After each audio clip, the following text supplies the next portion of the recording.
వద్దంటే వినదే పగలంతా ఆడి పాడి ముద్దైన తినదే పరిగెత్తే పైడి లేడి చిలకల్లే చెవిలో ఎన్నో సులాడి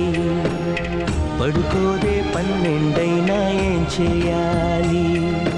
గుమ్మాడి గుమ్మాడి ఆడిందంటే అమ్మాడి డాడీ ఊపిరిలో మురిసే కూచిపూడి